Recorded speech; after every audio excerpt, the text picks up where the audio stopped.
Today's session is possible in part thanks to funding from the AAP, thanks to funding the AAP received from the Centers for Disease Control and Prevention through a cooperative agreement. The content of today's webinar is solely the responsibility of the panelists and does not necessarily represent the official views of the AAP, Playworks, the CDC, or the Department of Health and Human Services. Before we get started today, I wanted to quickly run through a few housekeeping items. We are utilizing the Zoom webinar format today, so you will only be able to see the panelist and moderator on the screen, and you will not be able to unmute. So please utilize the chat box for comments or technical needs. And if you do have any questions for the panelists, please use the Q&A box. You are welcome to submit questions in the Q&A box throughout today's panel discussion. And lastly, we are recording today's session, and a link to the recording and the resources discussed will be sent out to all registrants in the coming days. And by the end of today's call, it is our hope that you will be able to identify the various roles within the ecosystem of care for kids' mental health, learn about the benefits of universal supports and protective factors on youth mental health, understand how play positively supports youth mental health, and take away practical tips for utilizing play in your roles. And I'm now thrilled to hand the virtual mic over to today's moderator, Dr. Mike Patrick. Dr. Mike, take it away. Great, thank you so much. And again, we are just so happy to have all of you here, and really appreciate the American Academy of Pediatrics and Playworks for really putting effort into this for all of us. I am a pediatric emergency medicine physician at Nationwide Children's Hospital in Columbus, Ohio. I also host the podcast PediaCast, which you can find wherever podcasts are found. And we're actually going to start. Well, first, I want to remind you there is a check-in question in the Zoom chat, I believe. And so make sure that you answer that question. And then I did want to introduce a couple of special guests that we have here at the very beginning, Abigail and Kazai. We're really happy to have you guys here. And I had a question for you. How does play help your well-being and your mental health? And if Abigail, you want to go first? Yes. It helps us because sometimes you want to go to recess and when you're running around in your classrooms, you want to get all of that out, and sometimes you want to get all your chatters out at recess and play with your friends, and sometimes you want to play your favorite game but you're not allowed to play in the school, so that's why we wanted to play outside and have fun and play our favorite games with our friends. Great. That is great. And Kazai, how about you? How does play help your mental health or your well-being? It helps. It helps when people get outside and take nice fresh air instead of being inside, and playing with your friends, talking to your friends, having enough room to play around and let all your screams out and everything. Yeah, that is great. And we have that same question for everyone in the audience. So if you would like to share how play helps your own well-being and mental health, please be sure to check out the chat box and share your thoughts with everyone. And now we're going to go ahead and let our panelists introduce themselves. First up, we have Dr. Arwa Nasir. Hello, everyone. My name is Arwa Nasser. I am a pediatrician at the University of Nebraska Medical Center, and I am the chair of the American Academy of Pediatrics Committee on the Psychosocial Aspects of Child and Family Health. Great. And next up, we have Jessica Driscoll. Hi, my name is Jessica Driscoll, the assistant principal of Marcy School for the Arts, where our amazing Abigail and Kazai go to school. We are located in Minneapolis, Minnesota, and we serve students grades pre-kindergarten through 5th grade, and we draw from we're a magnet site, so all over the city of Minneapolis. Great. And from the Playworks, Elizabeth Cushing. Thanks, Mike. Yeah, I'm Elizabeth. I'm the CEO of Playworks. we make sure that every kid gets in the game by partnering with elementary schools and youth development organizations across the country. I'm personally based in Oakland, California, but Playworks can support any school anywhere. Fantastic. And then we have Dr. Gigi Chawla. Hi, everyone. Gigi Chawla. I'm a general pediatrician and Vice President and Chief of General Pediatrics at Children's Minnesota, which is a healthcare, freestanding children's healthcare hospital and clinic system in the United States. And I oversee primary care, mental health services, and rehabilitation services. Fantastic.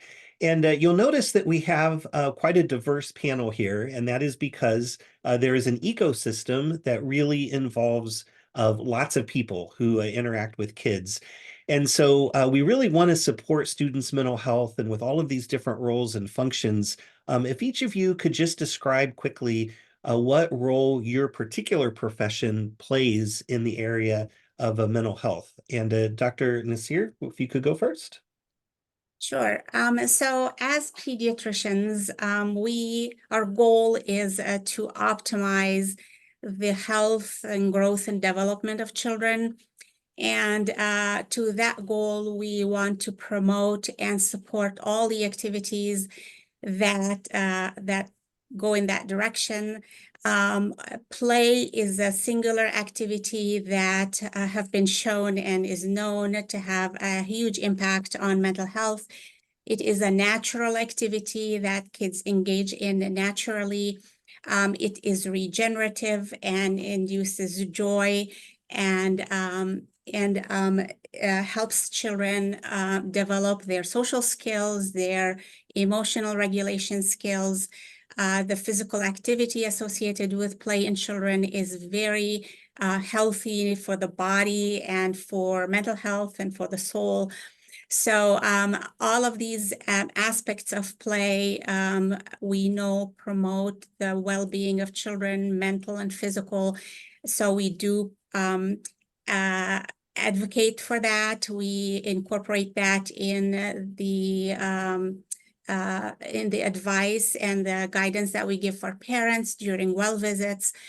We also advocate for children to have space to play on all forums whenever we have the opportunity to speak up for that.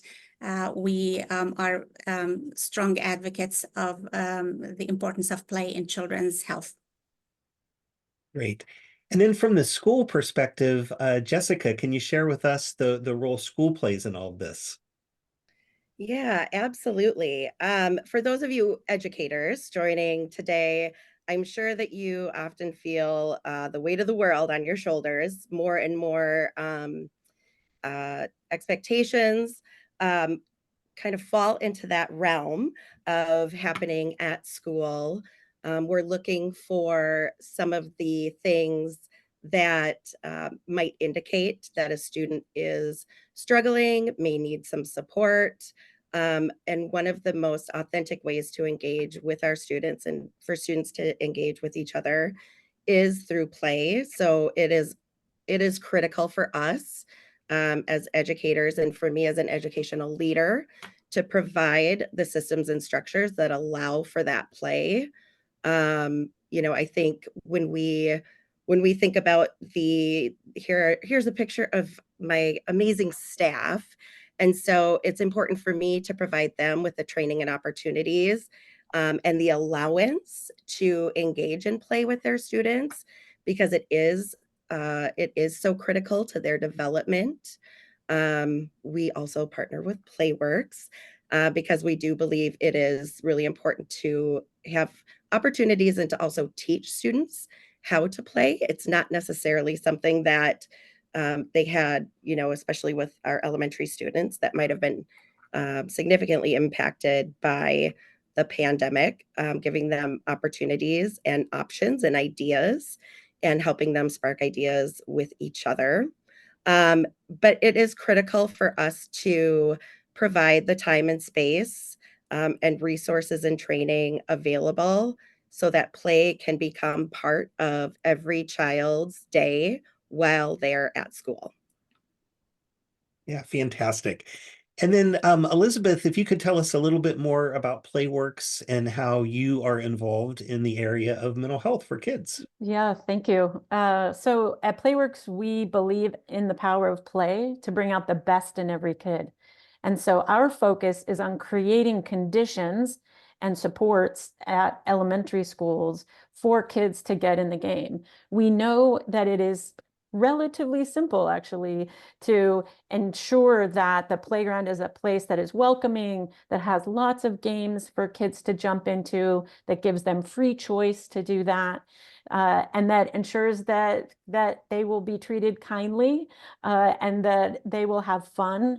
And we also know, as Jessica said, that the burden on teachers and principals to teach, to ensure that all kids are learning and to manage all of the feelings and things that show up in school is quite a lot. And so we try to support schools doing that and to help teach them how to use very simple practices that ensure that kids are learning how to relate to each other.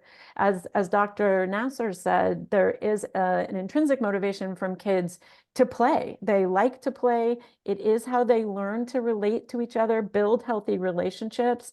It's also where they learn to cooperate. It's where they learn to resolve disagreements. If you remember your own childhood, you weren't learning those skills by reading them in a book. You were learning them by playing with kids in the neighborhood or at school. And especially right now, those relationships are so critical to positive mental health. We know that kids need to feel like they are cared for. They need to see themselves as being important to others.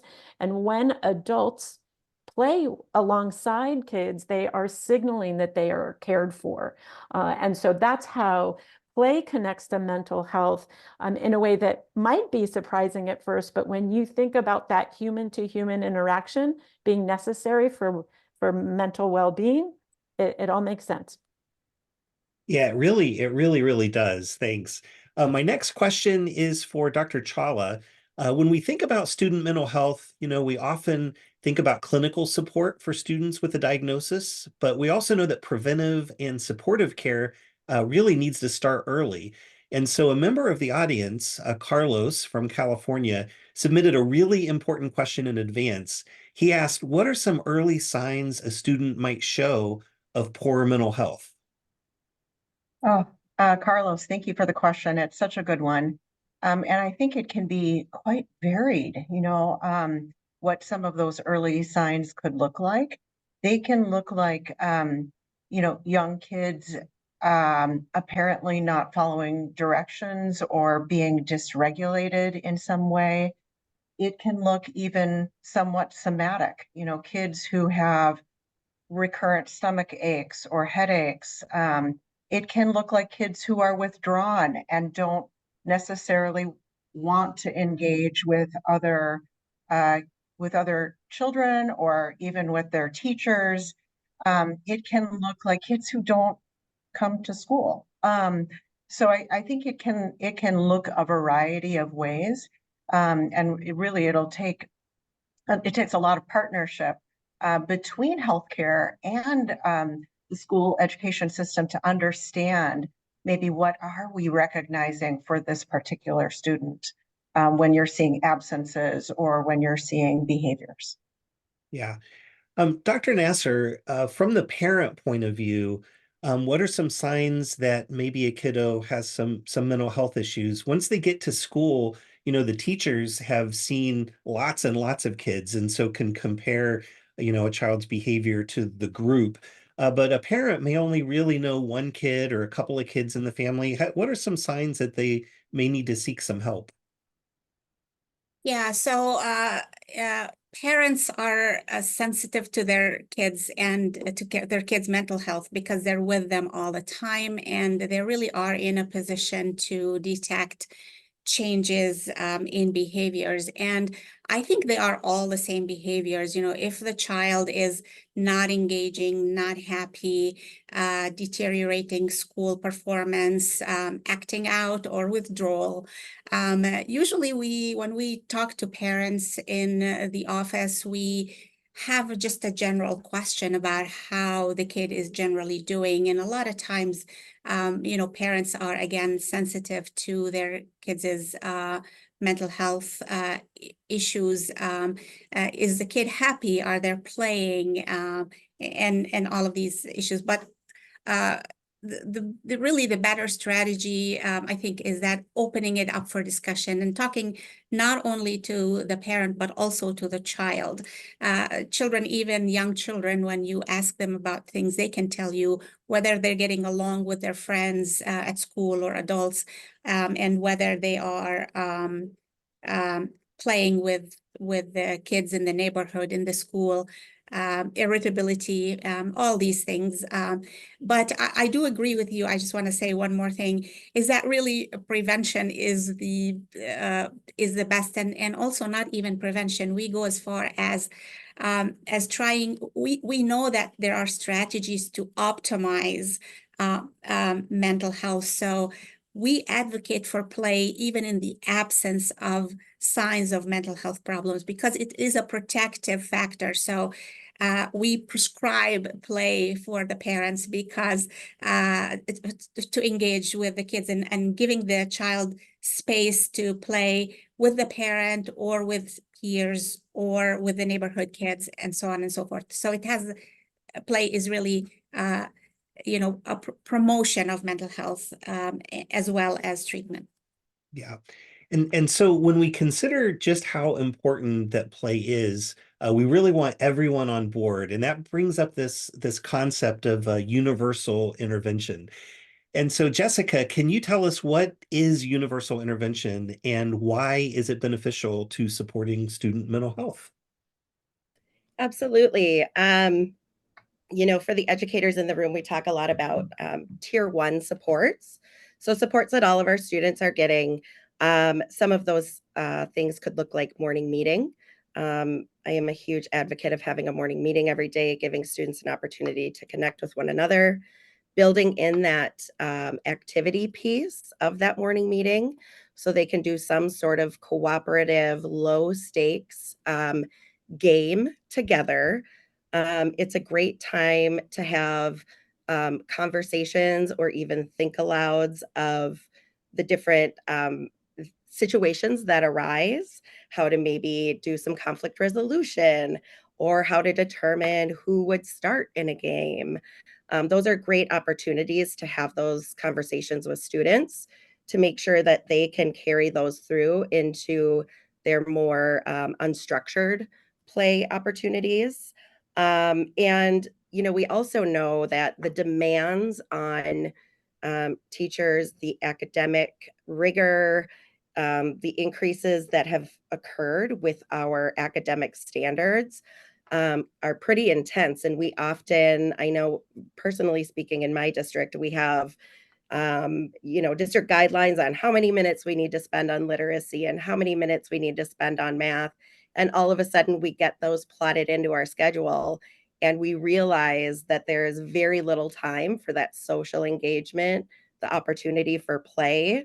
So I provide my staff with grace to make sure that they build that time in, because I firmly believe that if students don't have those opportunities to play and socially interact, then those academics are going to be really tough to come by. We know that students need to work collaboratively. They need to work in cooperative groups. One of the best ways to build those skills is through those opportunities to play, both structured and unstructured. The other thing too is that, we've seen just an uptick in the needs of our students that they're presenting as far as emotional needs, mental health needs.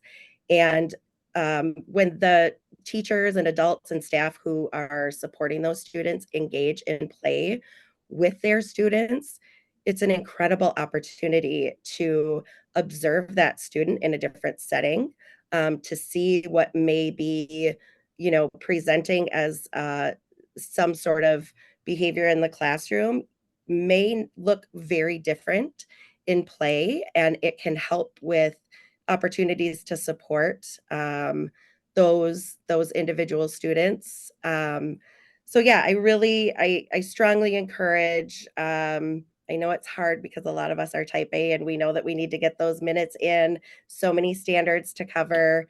But we really are huge advocates for play, and we've seen the impact that it has on students and how they respond then to academic instruction. Great, great. And then Elizabeth, what role does Playworks have with universal intervention? Yeah, well, the beauty of play is that it can be a universal intervention. It can be available to every child. And even in the context of recess, children who aren't in the same grade, who aren't in the same classroom.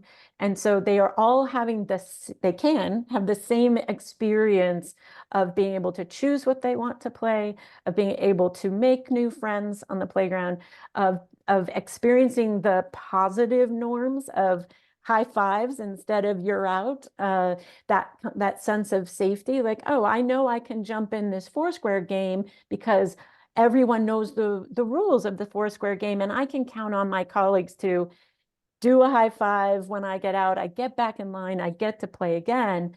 And when kids are having that same experience in whatever game they're playing every day, they can trust the institution of school to care for them. And so as a universal intervention, we also really like that play doesn't have to be about your skill. It can just be about your willingness to play. And it is an experience where we're all amateurs, adults and kids alike. And the change in a relationship between a child and an adult, when that adult is willing to get out and not be good at a particular game, also demonstrates that it's okay to not be good at something. It's okay to feel disappointed when you get out. Those are normal human feelings, and we are a community where we want you to continue to play and be part of the community anyway. So there is a way that play creates a universal experience, very different from the classroom. Yeah, absolutely. Dr. Nasser, it seems like there is a trend in the last decade or so of there being more mental health issues in youth. And I say that from the lens of working in an emergency department and seeing a lot of these kids come in. And I'm wondering if these universal interventions could maybe turn that around a little bit. Yeah, so I'm going to take this question from the flip side. I think play is an inborn natural activity for everybody. And mental health suffers when you take that time. It is a regenerative, restorative activity for mental health. When you deprive people of it, then their mental health suffers. And we're not really introducing an intervention. We are just allowing them to use their inborn, innate mechanisms that we are born with for joy and for happiness and for physical activity. So I look at it as a right, an inborn right for everybody to play. And I think that making sure that everybody gets a space and opportunity and we do not deprive them from play is what's going to really make a difference as a mental health promotion activity and mental anguish prevention activity. So I think it is huge. And this is not only for children. I am going to argue that play is innate to all human beings. I mean, look at adults, look how much money there is in sport and golf, for goodness sake. So, play is really when we is an activity that people can restore their equanimity and mental health, and having space for that in children's life is extremely important. Yeah. How do you sort of naturally bring that up with parents in the exam room? And, in what ways can teachers also do that when they engage with parents? We just ask we generally ask about what the kids' activities at home and what type of play activities they engage with. The struggle now is sometimes one thing that actually took away from playtime, and it is in a way, they call it play, but the screen time activities has really taken away from playtime as we know it traditionally. And this is really the struggle, is to get the parents to understand that turning the screen off at some point and letting the kid go out and play in the street with the kids, or in the neighborhood, or in the backyard, or at the Y, all of these, that this play is also important and healthy, and probably better for their mental health than the digital screen play. Yeah, yeah. And it's so important for all of us to be good role models for kids in that, how many parents are on their phone while you're trying to examine their child. You bet. And of course, you don't want to be rude and say, hey, you shouldn't be on your phone. But boy, that role modeling is just so important. The active play is really a protective factor that supports youth mental health. Elizabeth, how does play support the mental health of kids from your lens? I can give a couple of examples. So transitions, and this is true of adults as well, transitions from one activity to another, or from one location to another, are actually, they dysregulate us a little bit. And if you can picture right now, when that recess bell rings and kids run out to the playground, that can be very chaotic. And for some students, the idea of what am I supposed to do, or where can I go play and be safe? So one way that play supports transitions is when schools smartly, Jessica, create a moment of transition from recess where they calmly bring kids out class by class. They stop at one edge of the playground. We can use play to transition from that. You're in a line from your class, and now you get to go out and play. So we do some call and response. We do a little bit of dancing. We do some claps, and then we release the kids to go play wherever they want to. But we've taken that moment of transition and made it more calm. And doing the same thing on the way back in, everybody freeze on the playground. Let's calmly walk back, and we do another transition, a closing of recess. And I realize that sounds so simple, yet it can make a huge difference in how the children feel in both of those spaces. Another example is when there are disagreements, or you get out on the playground, nobody wants to feel like they are being made fun of, or receiving kind of unkind messages when they get out. So establishing a norm of using rock, paper, scissors to resolve conflicts, because it's so easy, and kids will accept the arbitrary result, I promise you, of rock, paper, scissors, because they want to get back in the game. We've introduced a way for every child to feel like they've got some grace and some standing in that community when they play rock, paper, scissors, and I accept the results that I didn't win and I get back in line. That sense of, oh, it's a little bit more predictable now. I can play any game, and rock, paper, scissors is the way that I will get out of an uncomfortable conflict of whether the game is over or not. And again, a very simple practice that changes how it feels on the playground. And I'll say lastly, one of the things that we have found on Playworks playgrounds is that there is less bullying behavior that happens. And the reason that there's less bullying behavior is not because we target bullies in some way. It's because we create the expectation that anyone can get in any game. And when you create an inclusive environment like that, where adults are playing as well, then there's no reason to taunt other students, because you're getting to play too. And honestly, that is all the kids want to do. Yeah, absolutely. Jessica, we have a question from the crowd that I think is a really good one that fits in here. And that is, how can we help schools see the importance of play instead of putting all their efforts into academics? And that's from Tamara. That's a great question. I, as a former first and second grade teacher for 14 years, I saw firsthand the impact that play had. So I knew when I was going the administration route that that was a no-brainer for me. But I know that with the stipulations and expectations of districts and some schools, it is difficult. I think one of the greatest things that you can do is find a great mass of people who share that common belief. And I think backing up your desire to include play with data, I think is incredible. This year we had, and as kindergarten teachers know, sometimes you just, you don't know who is showing up in your door, through your door in September.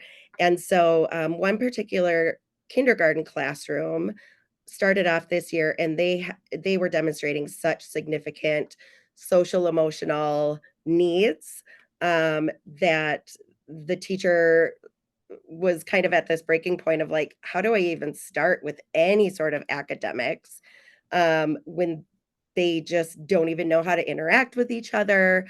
And I said, well, you don't yet. They're not there yet. And so looking at that learning trajectory, so they decided to do an intervention, a universal intervention, where they had an additional 20 minutes of play, just their class, outside every morning after breakfast. And what we have seen with that particular group is astounding.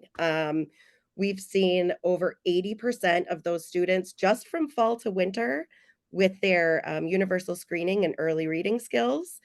I believe it was 82% of those students were on pace to make 1 year or more worth of growth in their early reading skills. And we're just getting into the round of spring data collection now. And we are seeing that most of those students are at grade level expectations to move into first grade. Granted, there were other things. Having a phenomenal teacher who is well-versed in instruction is also great. But they did that additional play where the other two kindergarten classrooms did not. And we are seeing better growth. We're seeing great growth everywhere. I will say that. We have amazing kindergarten teachers, but we're seeing better growth in that group that had that 20 minutes of play every morning along with their teacher, so their teacher could support them in that play each morning.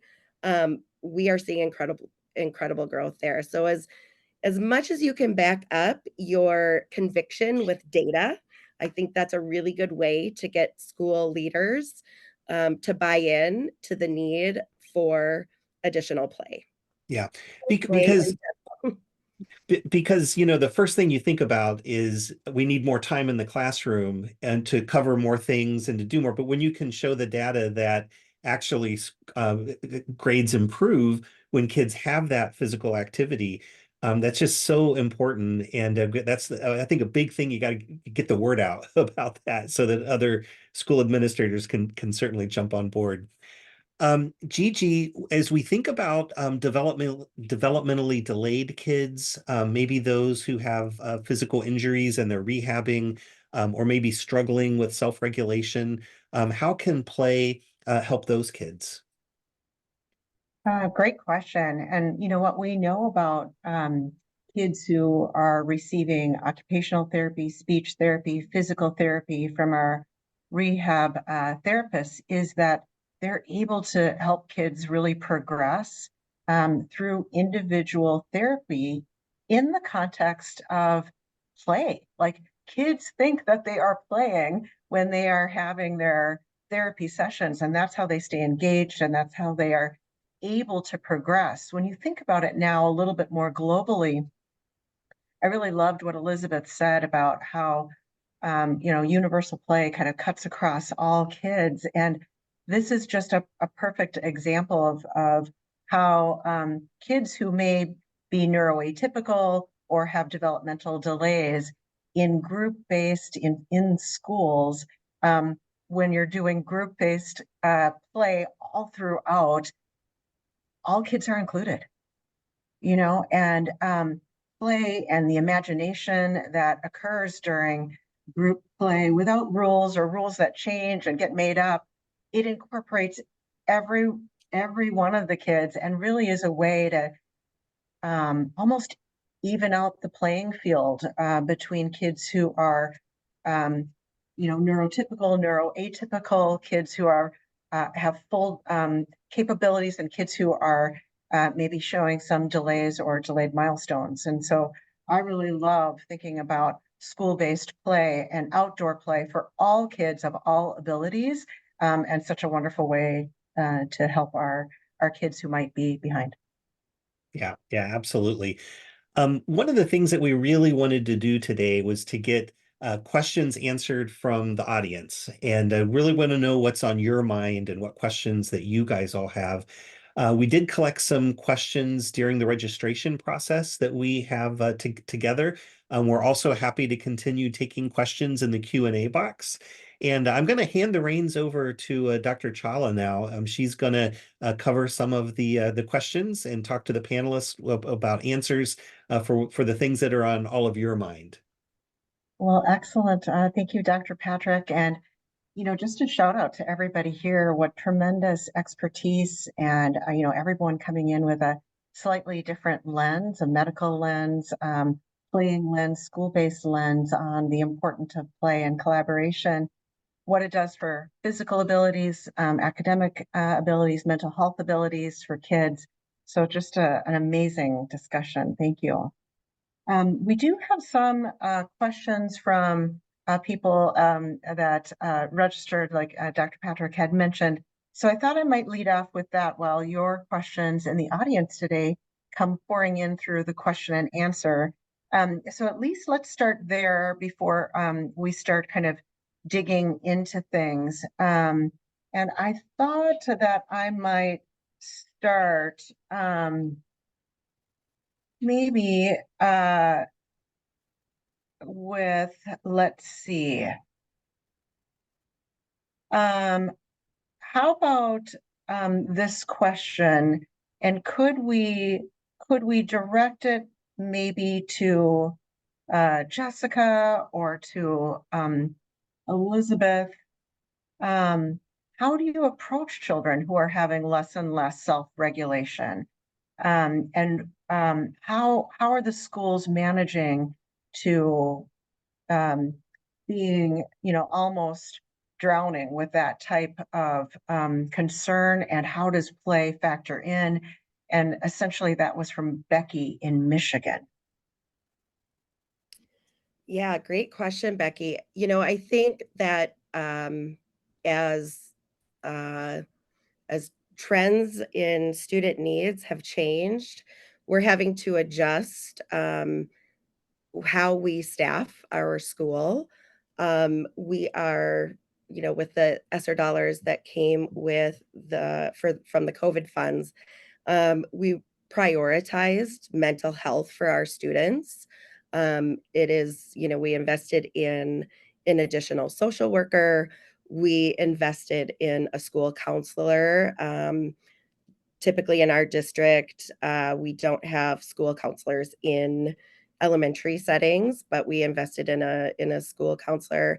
And we also continued to invest and actually increased our investment with Playworks. We have something with Playworks called Community Learning Time, where we have a Playworks coach that comes in once a month and does some community learning time with each classroom along with their teacher. So their teacher is learning some different activities to do with them. But it really is at this point, having to prioritize that has been our biggest shift. Thank you, Jessica. I'm going to start maybe with one more message that came in prior, and then we'll start to organize the questions that are live. Maybe to Dr. Nasser, if possible. How can we engage parents in the discussion of student mental health?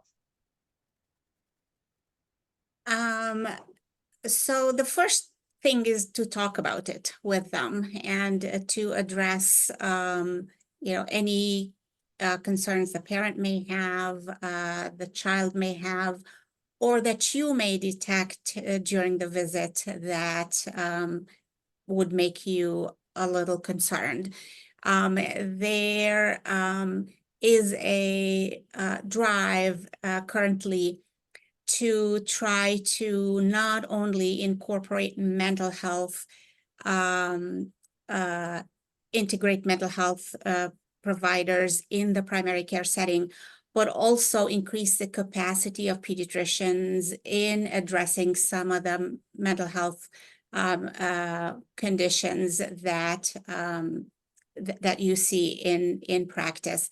The advantage of increasing the capacity of pediatricians is that you see everybody, and you don't have to wait until somebody has, a big problem that needs referral or a condition that has not been diagnosed. You can address emerging issues and also do a lot of prevention and also perhaps promotion of optimal conditions for mental health for children.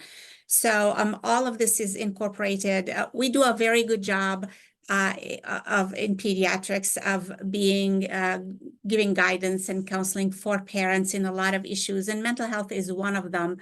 But I think we need to a little bit increase in our capacity, just because, as had been mentioned, a lot of the social environment restructuring that we've seen in the past, 50 years, and the change in the social environment that we have are depriving children from the usual normal buffers that are good for your mental health. Play is one of them, but then the connection with family and extended family and so on and so forth.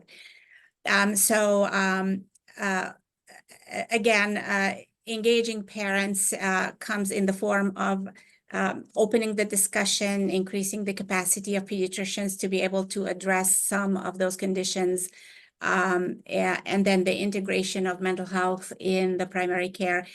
And I think we also need a little bit of a shift in our thinking of mental health. We always thought of mental health as something separate from health, and that distinction really hasn't served us well.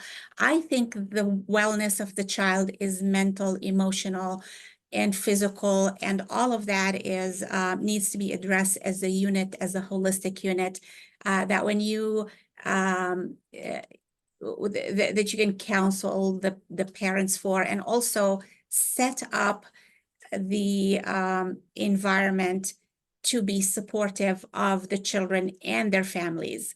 This is how we approach it generally. Thank you, Dr. Nasser. There have been a few questions in the chat around maybe prioritization. And so, Jessica, I wonder if we might ask you from Tamara here, how can we help schools see the importance of play rather than putting efforts into only academics? Sure. And before I do that, I also wanted to jump back to the dysregulation question, because I know there was a big thing that I missed there. One of the things that is really great for our staff is learning how to support students with regulation and some of those skills that they might not have. So supporting our teachers with learning about co-regulation, that's been huge. And as Elizabeth was saying, the transitions that can often spark some anxiety or a surge in energy surrounding kids as they rush out to play. So we have very we have scheduled transitions where it's the teacher handing off the students to the play coach. The play coach reviews expectations, the play coach reviews the options, and then always gives students permission to, some of our students are a little bit hesitant or may need to do just some observing or parallel play, and giving those students that permission to do that, that may need some time to feel a little bit more comfortable engaging in play. But yeah, I really think that getting the messaging about the importance of play out to people that really make the decisions for district leadership, school leadership, is really going back to the basics of what we know that students need. They need that social belonging. They need to be able to navigate situations with each other. We are taking, 20 to 30 plus students and putting them into a space together each and every day. And so they really need those opportunities to engage in play. And as Dr. Nasser was saying, it is this innate thing that they need to have time and space and opportunities to practice and to engage in. We have students, we have several students at our school who are newcomers, specifically from Ecuador. They are language learners. They know very little English, but play, it's a beautiful thing to see when they get out and play together, because they communicate in a way that's not through verbal language. And they are able to bond with one another and create those safe connections in a space where there isn't that pressure to have to articulate verbally what they're doing, how they're feeling. They can just simply engage in that universal language of play. Dr. Wonderful. Chawla, I'd love to make a connection between dysregulation and an example of what kind of game. And I saw some questions around the difference between cooperative games and competitive games. And you can imagine that for some children, being in a competition can be triggering and can create some of that dysregulation.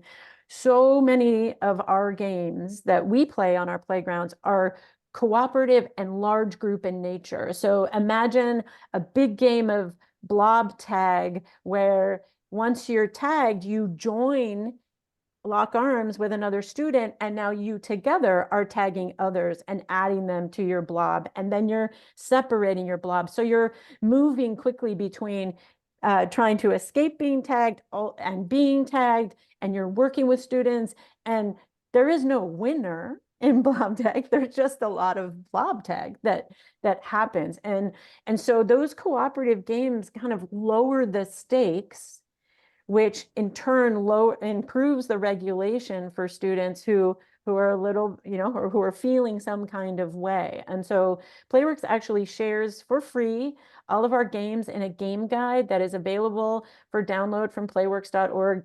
Take them. We note which games are cooperative. We note which games work for which ages of students. And it turns out if you broaden your idea of how many different tag and large group games you can play, you can create this norm on the playground that every day kids are going to have a way to play that isn't competitive in the traditional idea of there being one winner in a game. And inclusive. I love that, Elizabeth. Yeah.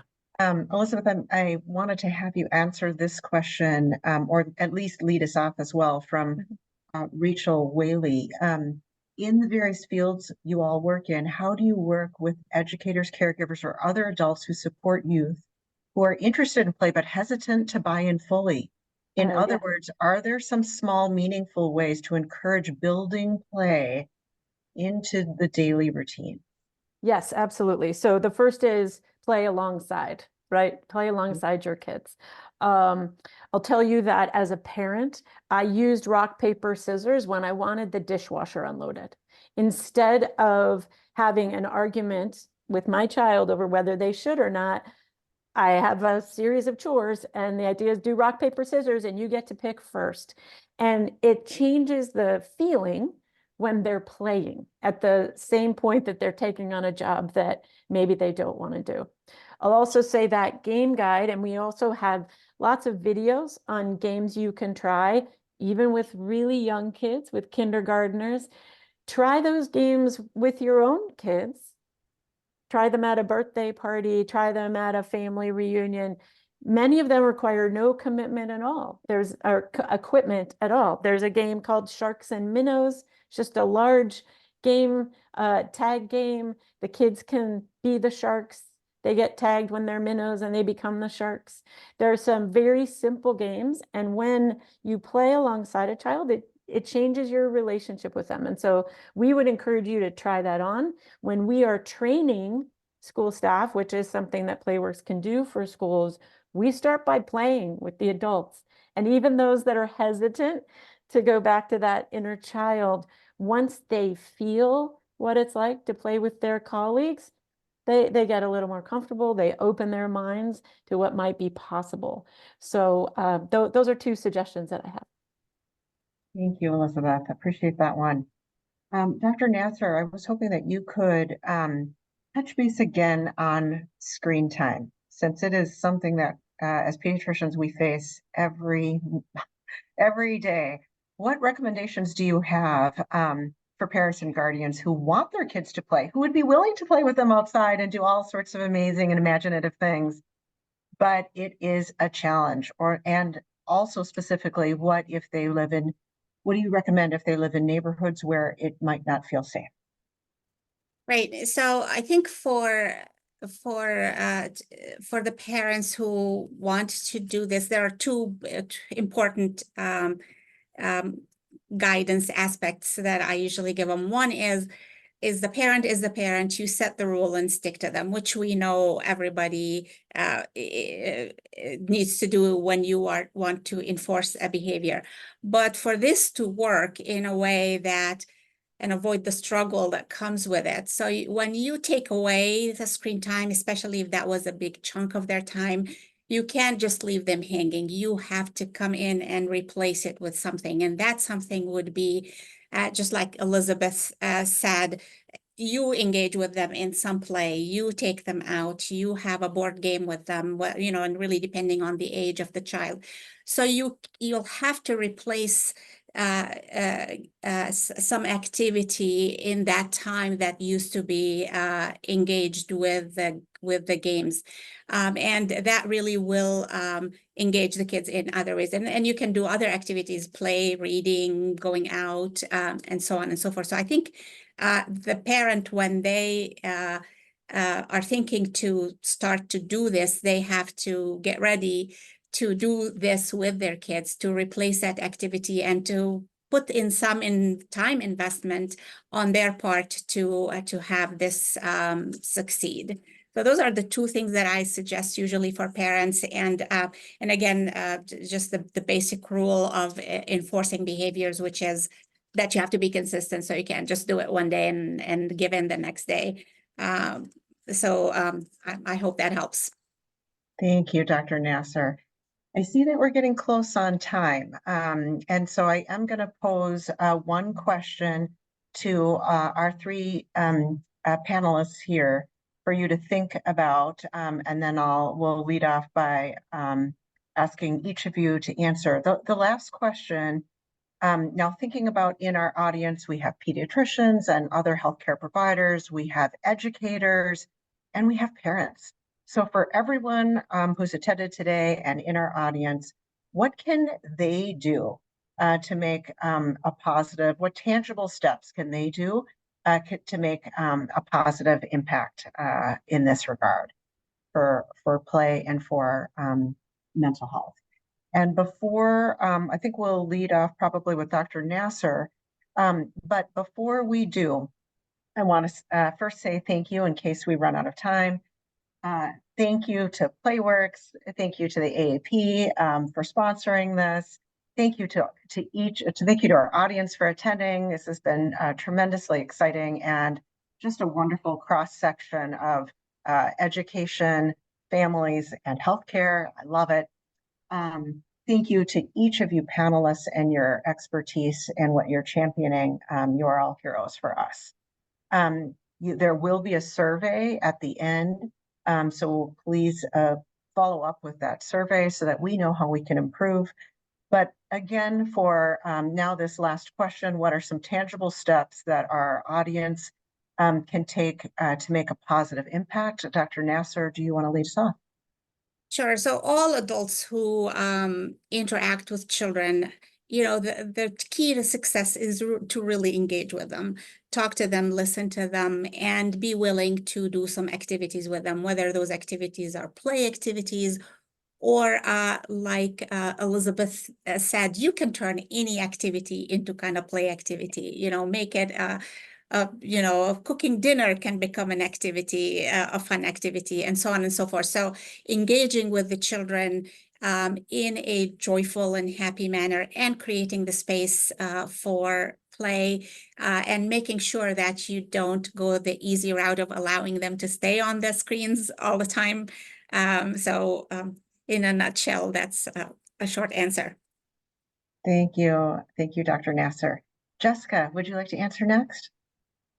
Absolutely. I agree. I think just shifting the way that we approach different things, whatever you can turn into a game or make fun, will absolutely grab the attention of kids far more than when it's a directive.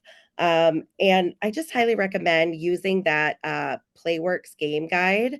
One of the things that we did as a staff last year is we took a game a week. We practiced it together. We would do it with our class. The teachers would do it with their classes. They'd do it at recess if it was conducive out there. And then just, you'll build your toolkit of games that you can call upon in moments with your kids when you just need a little fun. Excellent. Thank you, Jessica.